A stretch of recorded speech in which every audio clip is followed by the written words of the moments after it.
New shocking details have emerged about the shooting that took place in Kyiv on April 18th, when an armed man first opened fire on passers-by in the street, then took several people hostage in a supermarket, after which the Kord special unit eliminated him. And today, the Minister of Internal Affairs of Ukraine, Ihor Klimenko, said that the killer's phone seized after he was eliminated turned out to be the main key to understanding the terrorist attack in the Holosivsky district of Kyiv on April 18th.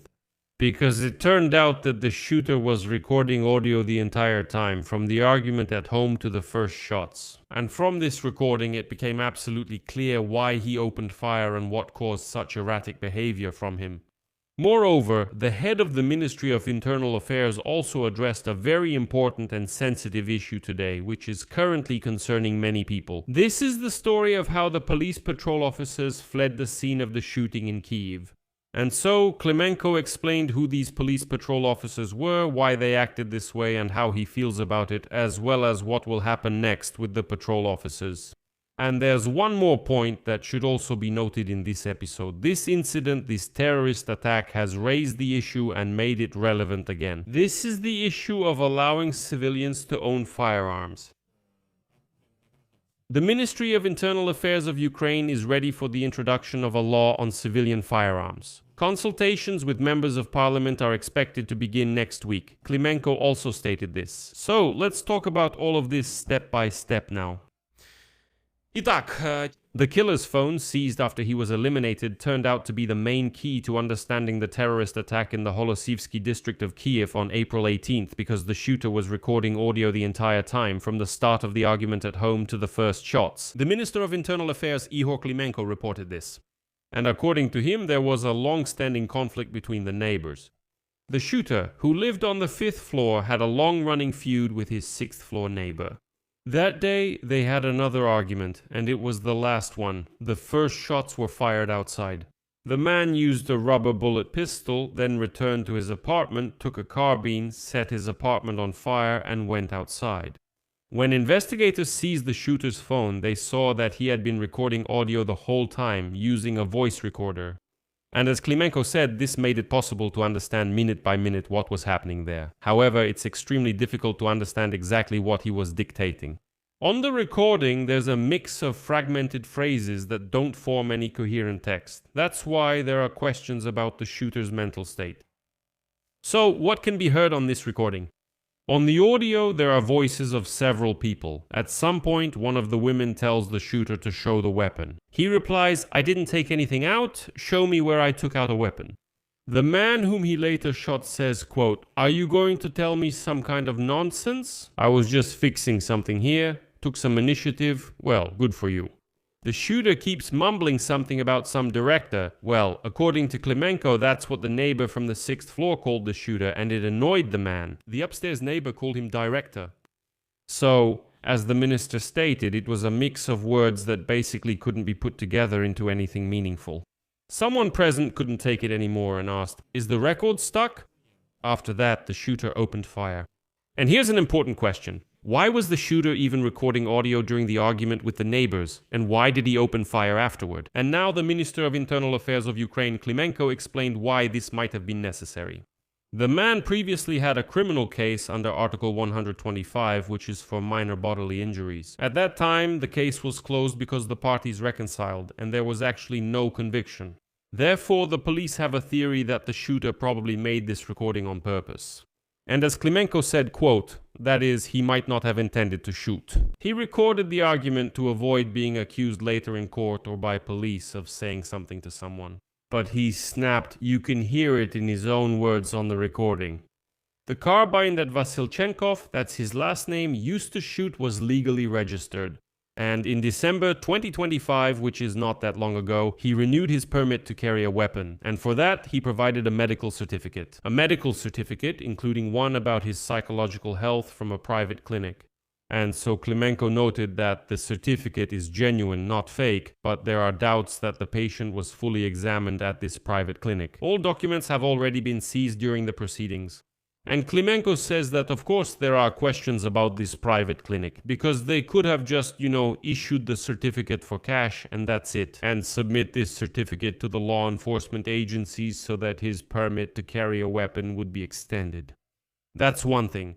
By the way, Klimenko also commented on the issue of carrying weapons. He stated that the Ministry of Internal Affairs of Ukraine is ready for the introduction of a law on civilian firearms. Quote from Klimenko, "I want a law on civilian firearms, types of weapons, carbines, meaning hunting firearms, whether smoothbore or rifled. All of this needs to be classified, and a person should take a training course in particular on the safe handling of these weapons."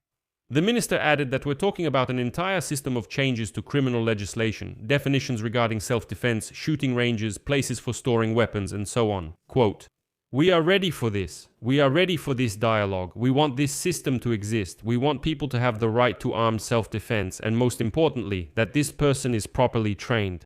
And then Klimenko added that he has already discussed this issue with members of parliament. Consultations will begin next week. The minister noted that they will be conducted with the involvement of the public, experts, and journalists. And he added that, quote, "All opinions need to be heard in order to reach an effective solution." Well, what's interesting here is that, as you can see, only after such tragedies do discussions about allowing the carrying of weapons become relevant again and are brought up once more. Well, let's see how this story ends this time. And there's another aspect. It's an issue which outraged a lot of Ukrainians. It's about how the two police officers who were at the scene behaved, and as seen in the footage, they just ran away from the scene. This situation was also commented on by the Minister of Internal Affairs of Ukraine, Ihor Klimenko, and here let me quote him. So, he explains that the officer was a woman, because there was a man and a woman there. So, the female patrol officer from the patrol unit that was the first to arrive at the scene of the shooting in the Holosivsky district of Kyiv on the 18th worked at the headquarters. In other words, she was, let's say, an office employee. The man has been serving since 2024. And now I'll give you a full quote from Ihor Klimenko. "The woman was a patrol officer, 44 years old. She was part of the first intake into the patrol police department. She went through a competitive selection process in 2015. And the male patrol officer is now 27 years old. He joined the police at 25. At the time when he joined at 25, the mobilization age began at 27. He graduated from the Patrol Police Academy and started serving at the beginning of 2024. The woman worked at the headquarters in the Patrol Police Department. That's not an excuse at all. In 10 years, you could have learned how to respond. More precisely, the leadership should have taught and prepared all personnel for extreme situations. Because there aren't enough people. Because some are at war. There's a shortage. It's a big issue in Kyiv. More than 20%. That's why on weekends, staff officers were also assigned to these duties." According to the minister, the first police call reported disorderly conduct. En route, officers learned of a shooting and injuries. Quote, "The way they acted at that moment is a great shame. Two grown men who swore to protect left that boy sitting on the asphalt and ran away themselves. They should have at least taken a position. And have their weapons ready for action. Try to stop the shooter by any means possible, up to and including immediate neutralization." The head of the Ministry of Internal Affairs stressed you can't judge the entire system based on two patrol officers. At that moment, these two specific people showed psychological weakness, and he added that other units arrived within minutes. Right away, they pulled the boy aside and took him to their car. In other words, everyone acted professionally after that, says Klimenko.